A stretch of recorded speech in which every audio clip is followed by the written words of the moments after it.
Hello, Broken Arrow. This is The Vibe. I am Aaron McCullough, Communications Director for the City of Broken Arrow, and this is Emergency Management Director Jamie Ott, and we're here to talk about severe weather because it's, well, frankly, it's that time of year, but as you like to say, it's that time of year all year long here in Oklahoma. First of all, let me just start with Emergency Management Director. Cliff Notes version, what is emergency management? What is it that you do? Well, emergency management's been defined several different ways, but mostly what I like to define it as is really emergency management refers to the coordination, the organization of resources, efforts, and activities to help prepare for, respond to, recover from, and mitigate the impacts of emergencies and disasters. There's really four phases that emergency management works in. The first one's being preparedness. And within preparedness, we do a lot of planning, training, resource development. We try to help get information out to our individuals in our communities and different organizations where they can be ready to respond for emergencies. The second one's response. Actions taken during or immediately after an incident or a disaster, and, to help protect the lives, the infrastructure, and the property and environment, after a disaster or an incident. The third one's recovery. The recovery part's the activities that we do after a storm or a disaster, going out and doing assessments in the field, seeing what was damaged, what needs to be repaired, and kind of give us an overall picture of really what's happened in the community and what we need to do to help start getting it recovered. And the last one is the mitigation part. I think we spent a lot of time on mitigation because the mitigation parts were attempting to reduce or eliminate impacts of future disasters or emergencies. Doing risk assessments, infrastructure improvements where we bring in the community, where we do our hazard mitigation plan, where we look at the different parts of our community that we could potentially protect from future disasters or emergencies. And so really, we just try and minimize harm and ensure safety and security and try and help make our community and our folks resilience to disasters and emergencies. I was fortunate enough to be part of that hazard mitigation plan efforts that we did. I think it was a year, 2 years ago, I think, if I remember correctly. And it was really eye-opening for me to be part of that and kind of get just a little bit of a portal into your window, looking through your window there, of what it is that you do and having to look so far ahead and what are the potential areas in the community, not just here within the city, but within our different schools and that sort of thing, working together, trying to identify those so that when the time comes for some improvements, we can work to avoid some potential disasters, whether it's natural, it's weather, whatever. I thought that was a really great exercise.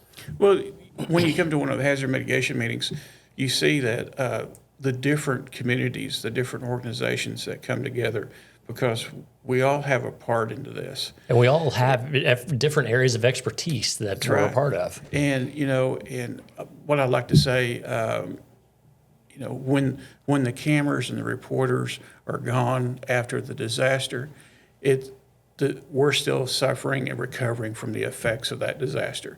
And so it's going to be us here locally that we're going to be doing it. So that's where I like to bring in all these different groups to help get us all on the same page and, and going forward of how we make ourselves, better and more resilient against disasters. Well, and being more resilient against disasters, I want to talk about our outdoor warning siren system. Back in 2018, voters approved that bond issue. One of the projects in that was to improve our outdoor warning siren system. Give us an update. Where are we as far as that project is concerned? Is it completed? And if so, what does that mean? Well, the 2018 bond package, the sirens were under the public safety. And it was our outdoor warning sirens. And within that package, we was able to have allocated $600,000 to upgrade some of our outdoor warning sirens.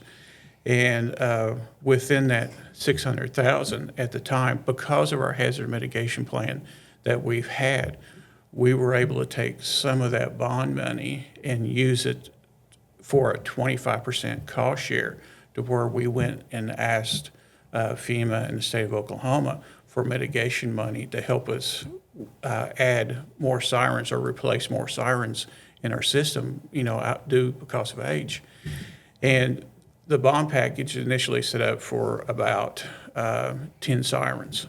Well, with part of that money that we were able to use in the bond package, we were able to help with another about 430,000, and that added not to where we could replace 7 sirens, and we added 2 new ones in locations where we've had a lot of growth. So being able to have that hazard mitigation plan in that package and having the bond money, we were able to increase the amount to about $944,000 to help upgrade our system and add 2 new sirens. So we come out, instead of having 10 sirens that were just replaced, we were able to have 19. So, and within that grant, we had a lot of information that we had to give to our federal and state partners, and it has been completed. We completed it at the end of 2023, and we were just able to close out our bond package and receive our grant November of last year. So it's a slow process, but it's a process to where we can show where we're providing good faith and effort in using the funds out of those mitigation grants to help strengthen our community. Oh, that's fantastic that you were able to use some federal grant monies and increase the number of sirens that we were looking to either replace or upgrade. So that's really fantastic. I'm looking at a map here of our warning siren system, and I know we're looking to upgrade or to update this map.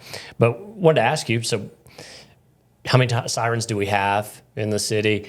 Kind of give us a ballpark as far as what the range is on each one of them, how you can hear them, who's supposed to be listening for these, who's the intended audience for them, and then what people need to do whenever they hear these sirens.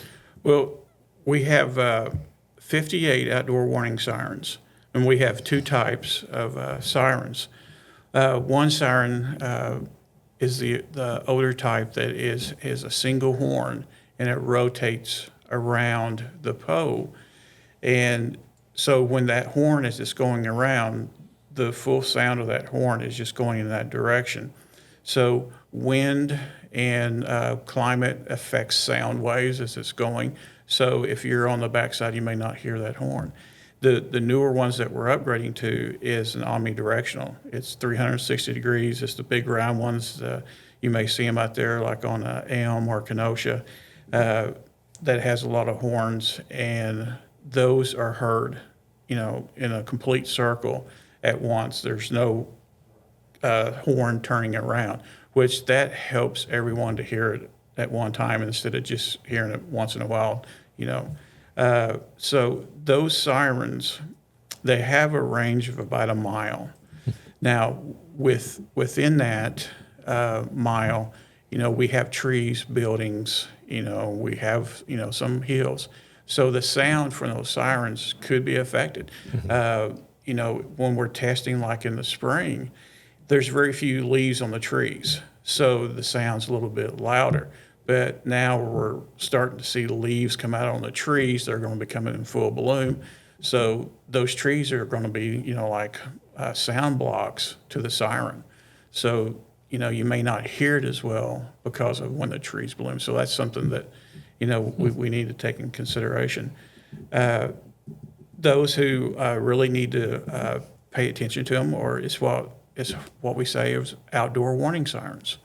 The sirens are really meant for those who may be outdoors and not close to a radio or TV, or may not have your cell phone, close to you. And those sirens, they should only be used as a last effort, a last notification of a pending tornado that could be coming. And that's because, and I visit with our citizens, and I tell them, I said, those are mechanical and electrical devices hanging out there in the middle of the air, and they're lightning rods, really. And so, at some point, there could be a component failure, and that's the reason we test them on a weekly basis. And once a month, we do a live audible test. They could be hit by lightning and they go out. That's the reason I always like to say have at least three ways to receive the watches and warnings. And, that's with radio, TV, our cellular devices. We're carrying the radio and TV stations around have apps that you can get. The Oklahoma State Emergency Management Office has an app where you can get on your phone and it'll send notifications and warnings, when the weather services put them out. NOAA weather radios, those I really love because they have the technology now to where you can enter in county locations, and they'll only sound if that watch or warning is within that county, and so you don't have to listen to the radio's going off all night for everywhere. So having that NOAA weather radio, and then the sirens will activate the sirens when the National Weather Service issues a warning that it includes Broken Arrow. So if the Weather Service sends out a warning, Broken Arrows in that warning will activate the sirens. And that way, we're working with the National Weather Service as well to coordinate, when these warnings go off, and to let our folks know that they need to seek information, go inside, turn your radio, check your phone, see what's going on. You hear the outdoor warning siren, go inside where it's safe, seek shelter, get to your phones, your TV, turn them on, see what's going on, because when those sound, there will be some information being broadcasted somewhere of why we're sounding them. So that's really what we like for people to do is hear them, seek shelter, and then seek information through their devices. So it's really one of those things, if you're hearing the outdoor warning siren systems while you're inside your home, that's kind of a luxury, I suppose, if you will, because those really are intended for those folks who are outdoors, maybe on a golf course or out walking, biking, running, that sort of thing. You really need to be paying attention to your smartphone, to your TV, to your NOAA weather radio, that sort of thing. Well, that's the reason I say know the time of the year that you're in. Mm-hmm. And I say, I ask, tornado season, what's Oklahoma's tornado season? And they say, well, April, May, and June. I said, well, no, really, it's January through December. That's right. Because just here last week, eastern part of Wagner County was under a tornado warning. So we're already getting started. And, was talking about the sirens, on the map here. Mm-hmm. We have these circles here. And you see some of these circles overlapping each other.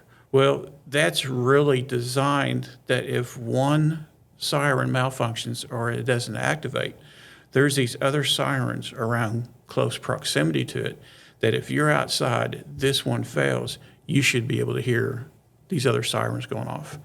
And that's the reason this is designed the way it is, to have the redundancy of one goes down that you should be able to hear the other one. There's some folks, they want to be able to hear them in their house, and there's some folks that don't want to hear them in their house. Mm-hmm. So, that's both sides of the spectrum, but they're really meant for those outdoors when we receive a warning for them to seek shelter and then find out what's going on. All right, so we've talked about what we've been doing as far as creating that public service, that safety aspect, if you will, with upgrading the tornado sirens. What can a resident do? They're watching the news, paying attention to the weather forecast on their app, that sort of thing, and they're reading that the meteorologists are forecasting a storm that's a potential tornado storm, if you will, 4 days away. What do they need to start doing at that point? Well, you need to start looking at, okay, we have a potential for some severe weather to come in the area. Well, then now you need to start looking at, what do I need to do to prepare myself? Well, again, know the season that you're in. If something was to happen, if you have to, let's say, there's a severe thunderstorm out to the west of us. Start like, do you have, have a go kit. That's really where I'm trying to get to, is to have that go kit, have, extra medication, pack it like you would be going on to an overnight trip somewhere. Have that go kit ready to go, that if you have to go into your safe room or a small interior room in your house, pull that go kit in there with you, so that way you have your medications and you have your important papers and the things that you need, in your bag that's in there in the room with you.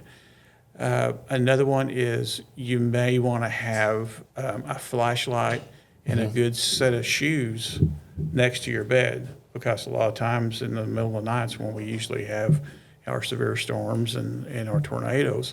So if something happens in the night and you're woken up and we have a severe storm or a tornado that's happened, have that flashlight ready and have a good pair of shoes. Don't try and walk outside or anything, in your bare feet or, a pair of tennis shoes. Have a good pair of sturdy shoes to put on, because you may be walking through debris or something in the house. So have that close by. Just really be ready, as if you're going On a trip. Can't get any more simpler than that, really. Just being really prepared in case you have to leave your home or go into your safe room. There are numerous websites out there that people can go to. The Red Cross, FEMA's got a website. There's a lot of nonprofit groups that have websites out there that gives you lists of things to have in your go kit and things to do to be prepared and get ready. That is really, an exhaustive list of, being prepared. There's been some conversations now here recently with, evacuations and stuff due to the fires. And now we're looking at passports, your driver's license, deeds to your home, things like that, having all those, close by, to where if you have to leave, that you can grab them and go, because you never know if you come back if your house will be there or not if you have to evacuate. So, there's a lot of things that you really don't think about every day, but again, if you're going on to a trip, of those things and those items that you may want to take with you, to have it ready to, be prepared for the storm. Now, let's say a storm is here. It's tornado warned. It's tornado watched. You're hearing the sirens. Your phone's going off with notifications. What do you need to do? If you don't have a safe room in your home, go to the smallest interior room of your home, a small bathroom, a small closet, and take pillows or couch cushions in there with you to put up against the walls. You want to get in as many walls between you and the outside wall of your home, because you have that one small interior room. There's a lot more bracing and sturdiness to that small room in the center of your home than there would be on the outside walls. So get into that small room and cover up. Have the safe room to go. Take your go kits with you to put them in, in those rooms or in your safe room. This time of the year, we receive a lot of phone calls as far as public shelters. There's no public shelters in Tulsa or Wagner County, and there haven't been for years. And some of the conversations that's come out with some of our newer residents moving into our area of having those safe rooms for the public. And those public safe rooms really can be more of a hindrance for folks than having them, because we can go back and we can talk about the El Reno tornado and the Moore tornado, the 2013 Moore tornado. There was a family that was lost because they left their apartment complex and they were trying to go to I think it was a mall or something that they was going to feel safe there, and they lived in an apartment building. Well, as they were trying to get to that area, the tornado come up on them, and they stopped and they went down into a ditch to be protected, from the wind. Well, at that time, there was some a deluge of rain that came, and it was a quick flash flooding event, and they were washed down the creek, and they lost their lives, trying to get to a shelter. So, having those public shelters, could be, a liability for folks trying to get to it, because they may not be able to get to them because of traffic or numerous reasons where they can't. And so I would rather see folks, shelter in place, get in that small room, than trying and risk your life of getting into your vehicle as the storm's coming and trying to seek shelter somewhere else. That's been proven over and over. That's not good. And you mentioned apartments. I remember having a conversation with my son not too terribly long ago. He lives on the second floor. What would your advice be to those folks who live on a second floor apartment? What should they do when they're in a tornado warned area? In apartments, I would suggest going downstairs of the person who lives down below you and get to know them. Be neighborly. Say, hey, storms are coming. Get out of that second floor, and I'm trying to get down into that lower apartment building, and get into one of those small inner rooms. So I would suggest going down, trying to get to know your neighbor. I would check with the business office of the apartment complex you're in, see if they don't have a designated area for their residents to where they can go to, for the storm. But the best thing you can do is get to know your neighbors downstairs, and if something happens, seek shelter down there with them.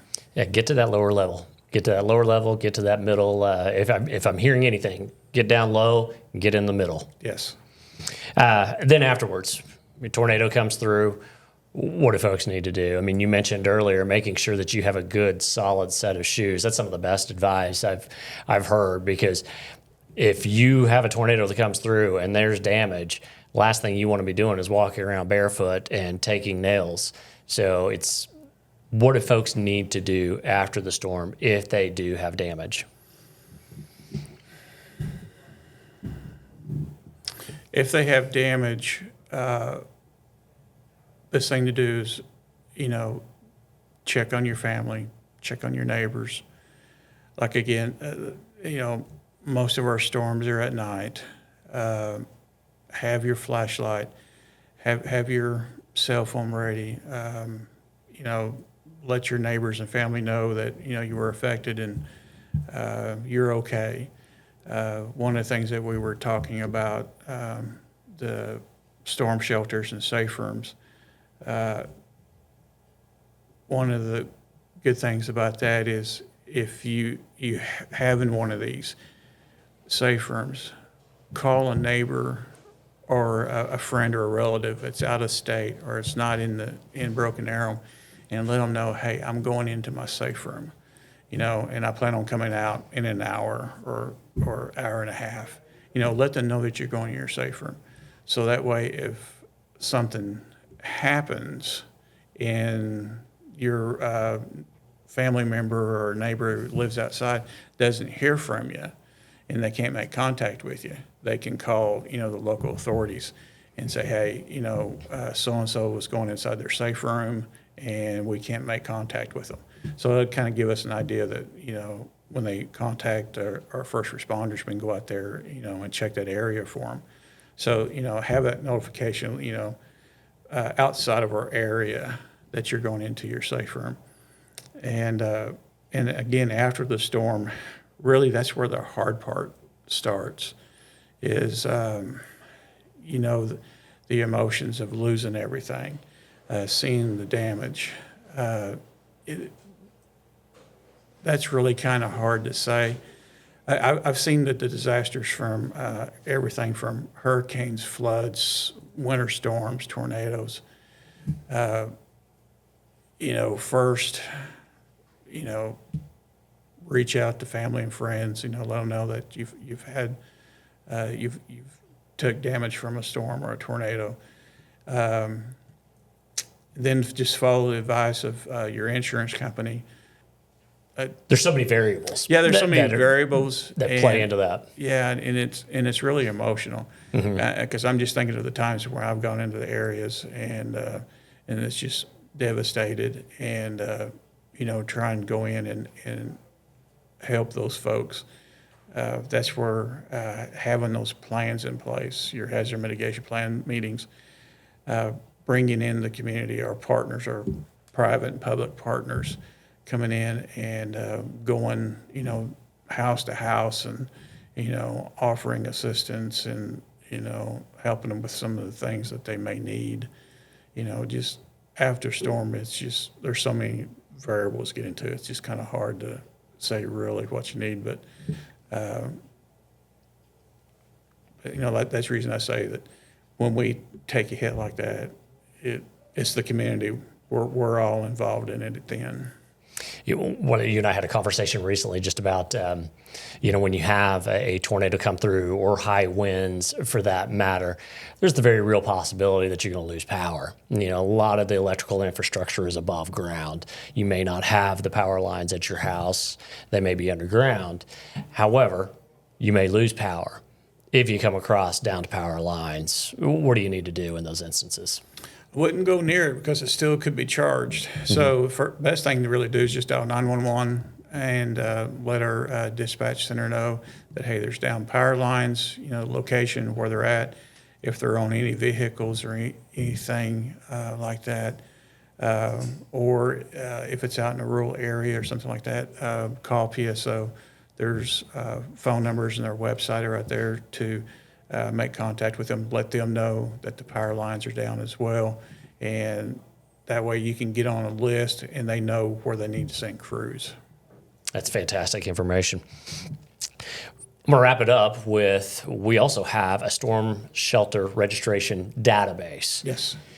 So I want to hit on that just real quickly as we wrap this up. What is this for? And I would say that you probably strongly encourage folks to fill this out if they have a storm shelter at their home. The storm shelter registration, we use that. They send us their address and where the safe room's located. And we take that information, we enter into a database, our 911 CAD system.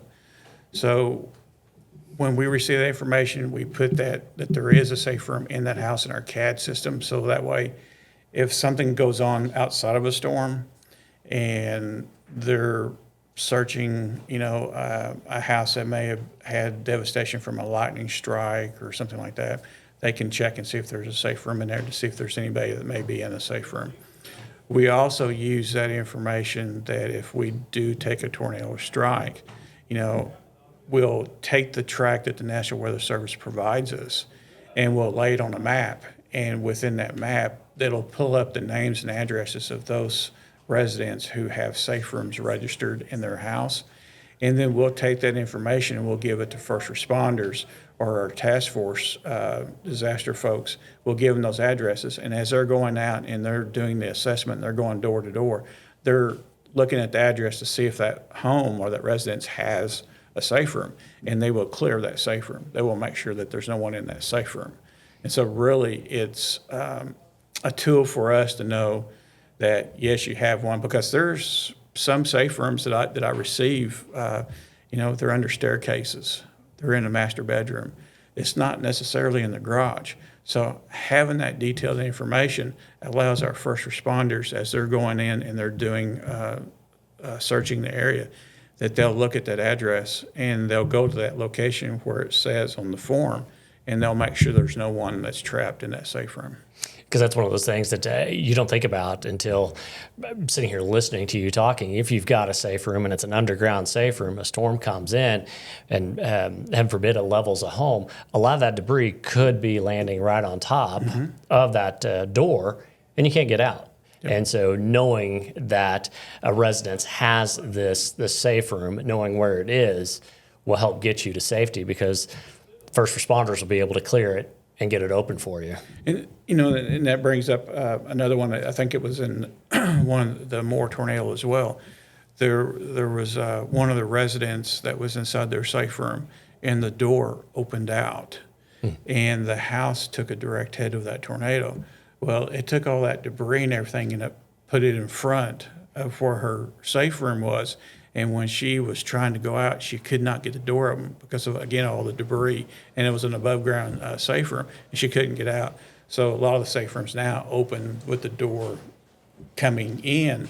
So that way, at least you can, if your exit is blocked, at least you can get the door where you can, have a better chance of clearing the debris. But, that's the reason that we do this database, is just in case something like that does happen. We want to make sure that there's no one trapped inside there, and we clear the area as we're going through. So that way we can account for our citizens that may be impacted.